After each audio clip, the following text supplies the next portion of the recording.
from different angles and different perspectives.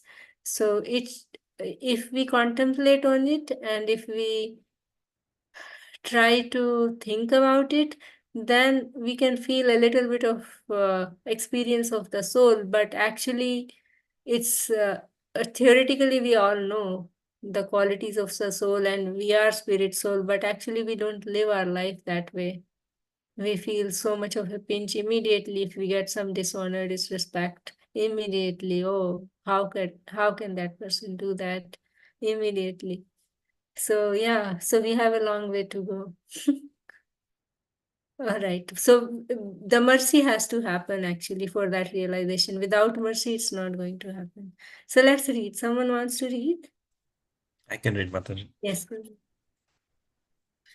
Achedeo ayam adhayoyam akledayo ashoshya evacha nitya sarva gata sthanur achalo ayam sanatanaha. Translation and purport by Srila Prabhupada. Srila Prabhupada ki jai. This individual soul is unbreakable and insoluble and can be neither burned nor dried. He is everlasting, present everywhere, unchangeable, immovable, and eternally the same. Purport.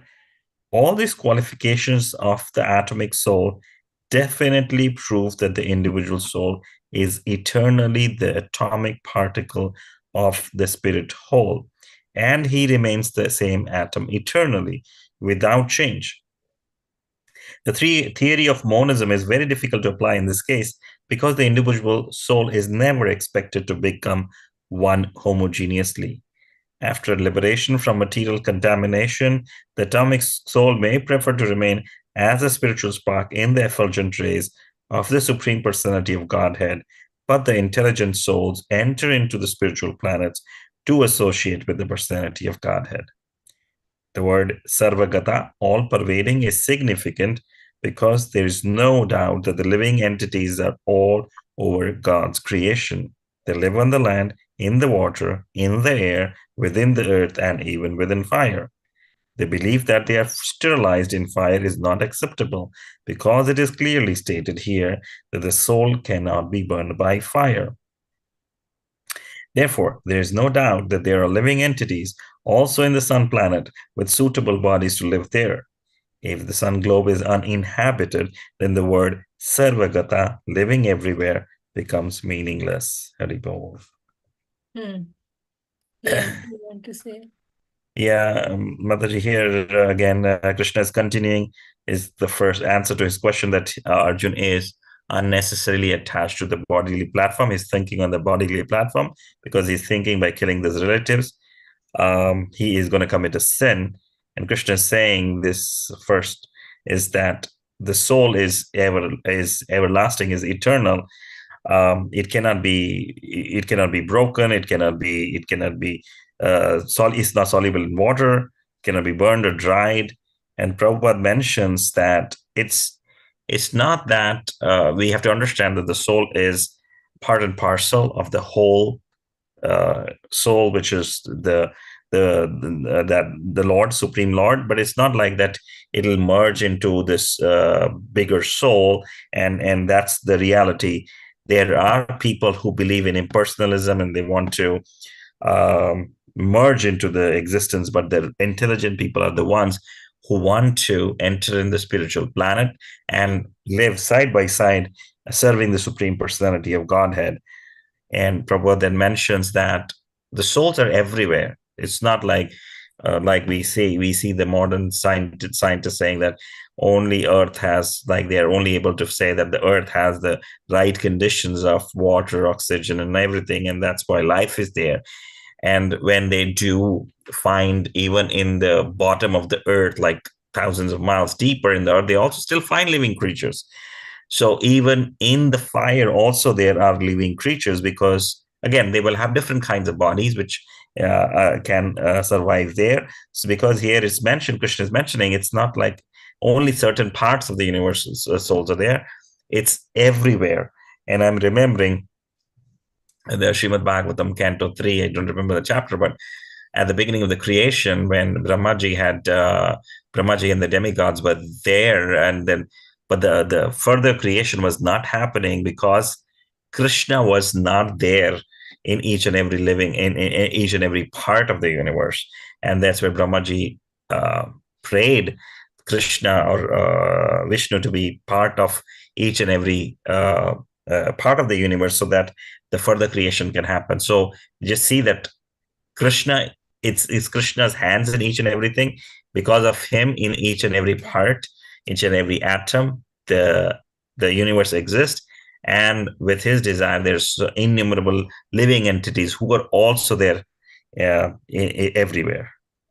Yeah, Yeah. Mataji, that's all I want to say. Yeah. So Srila Prabhupada never leaves the opportunity to speak about this impersonal Brahman thing, right? So just a little pastime. uh, what is his name? Sarvabhauma Bhattacharya. He used to be a Mayavadi impersonalist, right? In Chaitanya Mahaprabhu's Leela. So this Tattenukampam verse, when he came to Tattenukampam susmikshmano bhunjane vatam kritam vipakam hridvagava purve vidadan namaste jivetayo mukti pade sadai bhak. So mukti means liberation. So that this verse that I'm saying is a verse spoken by Lord Brahma when he offended Lord Krishna, and he's offering prayers because he's regretting, and he's offering prayers to, he understood his mistake, and he is saying that whatever reaction will come to me because of my offense to Krishna, I am ready to accept it. And how am I going to ready to accept it? Tatte nukampam susmikshmano. So I am always waiting for your anukampa, your mercy, while going through the reactions, while accepting the reactions of my own deeds. And then at the same time, the reactions are coming. I am accepting anything that's happening in my life as a reaction of my own misdeeds. And but at the same time, I will always offer obeisances with my hrid heart, walk, my voice, my speech, and walk my body. Everything I'll offer obeisances to you. And if that's the case, then one becomes righteous to achieve the kingdom of God. One has to be alive in Krishna consciousness. So that mukti means, real mukti means we are serving the Supreme Lord in our own constitutional position, in our own rasa with Krishna, which could be 5 of the primary rasas. The neutrality actually is not considered. Servitorship, friendship, parental, or conjugal in those 4 rasas. So that is mukti, real mukti, not that mukti, oh, I get relief from the material existence, not that kind of mukti. So, so that Sarvabhauma Bhattacharya said, oh no, it cannot be mukti. He was just so much cautious about impersonalism that, oh, it should be bhakti, not mukti. But that real mukti means engaging in the constitutional rasa with Krishna. That is real mukti. All right, so let's move on. But Read one more. Mataji, I have a question. Yeah. But when Sarvabhauma Bhattacharya said that should be bhakti instead of mukti, I Hmm. believe Lord Chaitanya said, no, don't change it because it's a Srimad Yeah. Bhagavatam, so just leave it Yeah, the yeah, same. yeah. Yeah, Chaitanya Mahaprabhu said that it's just look at you. You were such an impersonalist and now you don't like the word mukti. But this mukti is not the mukti that you are thinking of. Yeah, so that's what Lord Chaitanya said to him. Yeah, so mukti, real mukti means engaging in not losing our identity, but engaging in the service of the Supreme Lord in our constitutional rasa. All right, someone wants to read? Oh, I didn't read, I can read. Avyaktoyam achintoyam avikaryo ayam achute tasmadekam viditvenam nun nanu shochitum arhasi. Translation and purport by His Divine Grace A.C. Bhaktivedanta Swami Srila Prabhupada, Srila Prabhupada ki jai. It is said that the soul is invisible, inconceivable, and immutable. Knowing this, you should not grieve for the body. So Krishna is actually repeating similar qualities of the soul again and again. Generally, he cannot be like us that he has to speak something again and again, but this is to emphasize again and again to make sure we understand the qualities of the soul. Purport.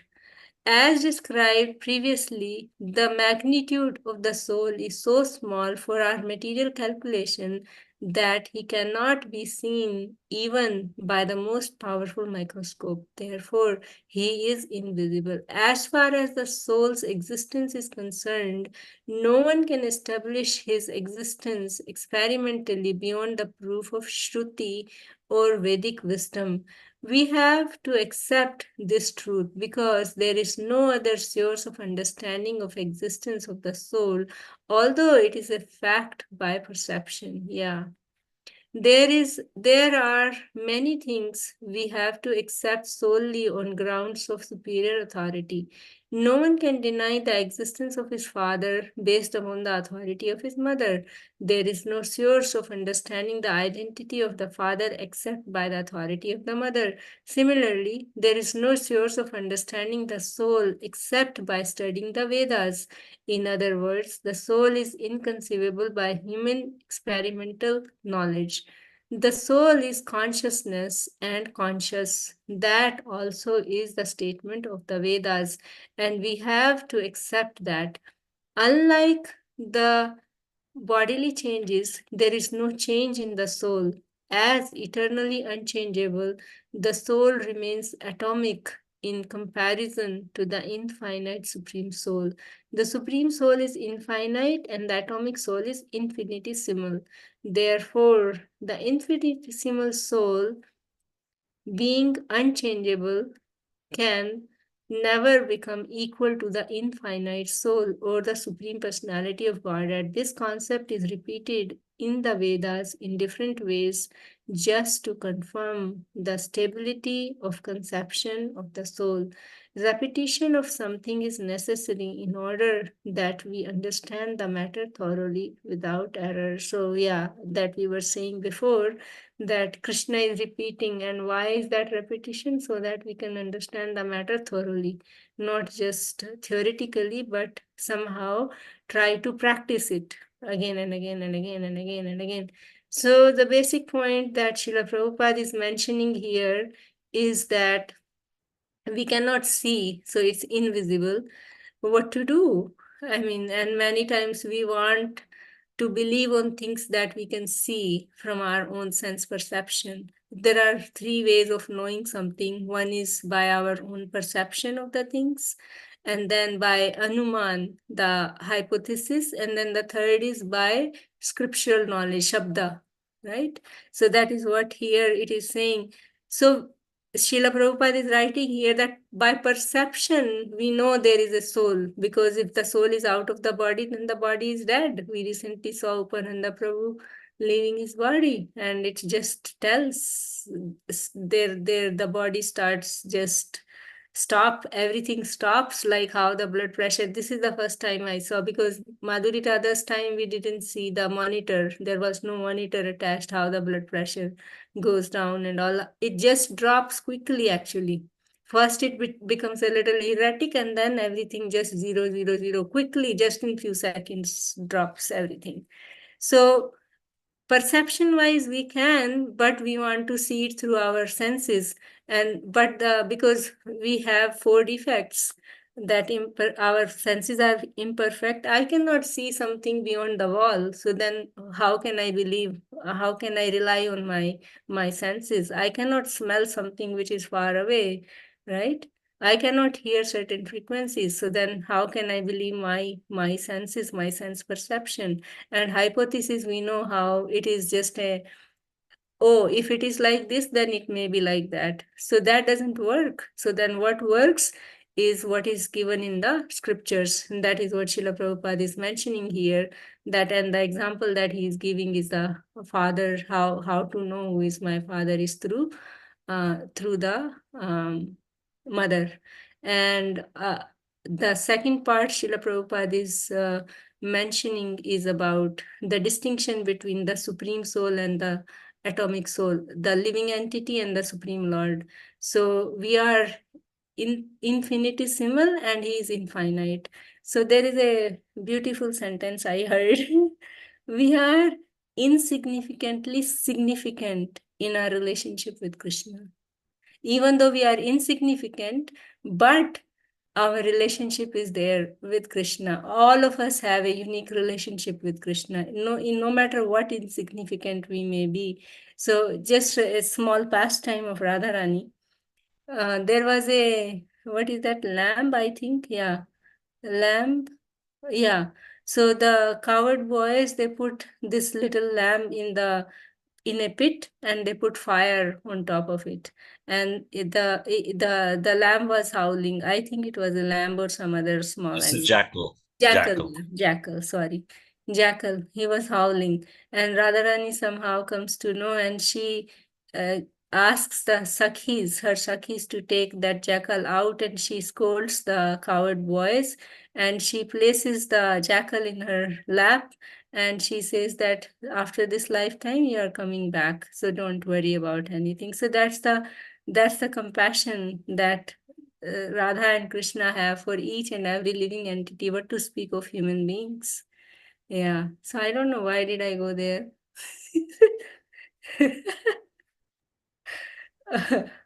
Relationship Huh? significant. Relationship, yeah. Insignificantly, yeah. Even though we are insignificant, but we have a relationship. We have a relationship. So Krishna loves us all, no matter who we are, no matter in what. Because see, the proof is that he is in the heart of even an ant, which is so insignificant, whose lifespan is so small. And on the ugliest living entity, he is there as super soul. So he loves us all by that fact, right? Yeah. And then we feel sometimes hearing in the lecture or in the purport, Srila Prabhupada repeats the same point again and again and again. And we think, why is Prabhupada saying it again and again? Did we get it actually? Do we live our life by that? If we don't, then we don't have you know, hak in Hindi, we say it, right? We don't have any right to say that, oh, why is Srila Prabhupada saying it again and again, right? Yeah, soul is invisible, but yeah, and by perception, I'm just thinking of that one verse that in ninth chapter of Bhagavad Gita, Krishna says that how that Raj Vidya Raj Guhyam Pavitram Idam Uttamam Pratyaksha Dharmyam Pratyaksha what is that? Pratyaksha Susukham Kartum Avyayam. Yeah, meaning this devotional service, just like the soul, even though we cannot see it, but we know by perception, same way, if we engage in devotional service, we can perceive the effects of the changes that we receive. We feel happy, we feel peaceful, we feel joy in that. So, and also the presence of the soul is, and Srila Prabhupada said that soul doesn't change, the body changes. So we can feel it in ourselves also. We are always wanting to be happy, whether we are little babies or we grow up older or we are about to die, whatever it may be. Everybody wants to be happy. That is the quality of the soul. And we have like a childlike thing in us. Where is it coming from? Even when we grow old. So it is the quality of the soul, always to be joyful, so we can perceive it. Yeah, so it is invisible, we are insignificant, and it is immutable, so nobody can break it, nothing can happen to it. So yeah, and but at the same time we are in infinitesimal and the Lord is infinite. Yeah. All right, so let's move on. Someone wants to read? Let's quickly do this also, maybe. I can read Mataji. Yeah. अथ चैनं नित्यजातं नित्यं वा मन्यसे मृतं तथापि त्वं महाबाहो नैनं सोचितुम arhasi. Translation and purport by Srila Prabhupada. Srila Prabhupada ki jai. If, however, you think that the soul or the symptoms of life will always be born and die forever, you still have no reason to lament, O mighty arm. Purport. There is always a class of philosophers, almost akin to the Buddhist, who do not believe in the separate existence of the soul beyond the body. When Lord Krishna spoke the Bhagavad Gita, it appears that such philosophers existed and they were known as Lok- Lokayati- Lokayatikas and Vibhasikas. Such philosophers maintain that life symptoms take place at a certain mature condition of material combination. The modern material scientists and material philosophers also think similarly. According to them, the body is a combination of physical elements, and at a certain stage, the life symptoms develop by interaction of the physical and chemical elements. The science of anthropology is based on this philosophy. Currently, many pseudo-religious religions now becoming fashionable in America and also adhering to this philosophy as they are nihilistic, non-devotional Buddhist sects. Even if Arjuna did not believe in the existence of the soul, as in the Vaibhashika philosophy, there would still have been no cause for lamentation. No one laments for the loss of a certain bulk of chemicals and stops discharging his prescribed duty. On the other hand, in modern science and scientific warfare, so many tons of chemicals are wasted for achieving victory over the enemy. According to the Vaibhashika philosophy, the so-called soul or Atma vanishes along with the deterioration of the body. So, in any case, whether Arjuna accepted the Vedic conclusion that there is an atomic soul or he did not believe the existence of the soul, he had no reason to lament. According to this theory, since there are so many living entities generating out of matter every moment, and so many of them are being vanquished every moment, there is no need to grieve for such incident. If there were no rebirth for the soul, Arjuna had no reason to be afraid of being affected by sinful reactions due to his killing his grandfather and teacher. But at the same time, Krishna sarcastically addressed Arjuna as Mahabahu, mighty arm, because he at least did not accept the theory of Vaibhasikas, which leaves aside the Vedic wisdom. As a Kshatriya, Arjuna belonged to the Vedic culture and it behooved him to continue to follow its principles. Hmm. Well, Yeah. yes. What do you want to say something, Prabhu? The first paragraph, I mean, I cannot say much, but in second, is Krishna is Yeah. saying there is still no reason actually, even though you don't believe in soul, still there is no, reason for you to not fight because he's giving example. I mean, some chemical. I mean, so many chemicals are used actually, and so many living entities are getting generated, and they are, I mean, getting killed. It's happening. So even though you don't believe, but still your duty is to fight. And as a Kshatriya, you have that right now that duty or dharma. So yeah, you have to fight. That's what. Yeah. Yeah. So yeah. So many people say that uh, the soul is generated through the material combination. Srila Prabhupada would say, can you create one mosquito if that's so? Not even the mosquito. You can create the aeroplanes, but not the mosquitoes. Yeah. And even you cannot even create even one drop of blood, right? Yeah. Mm, right.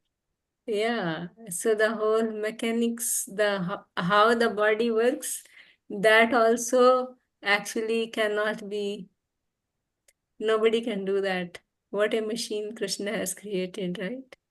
Mm. What to speak of soul, but even the machine that is the machine which is having the soul inside, the soul is the generator for the body to work.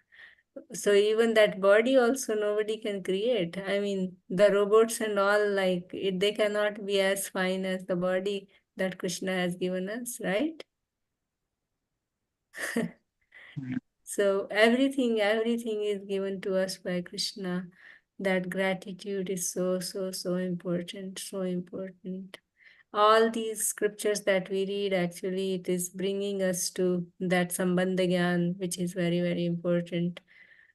Yeah, so let us have a little gratitude. I mean, I don't have it. I mean, I really want to cultivate that gratitude for what we have been receiving and what we have been given. We don't deserve anything. I mean, at least I don't deserve anything, but still, so much is coming in my life. So much mercy, so much. Wow. Okay, it's 8:45. Somebody wants to say something, share something. Oops. Yeah.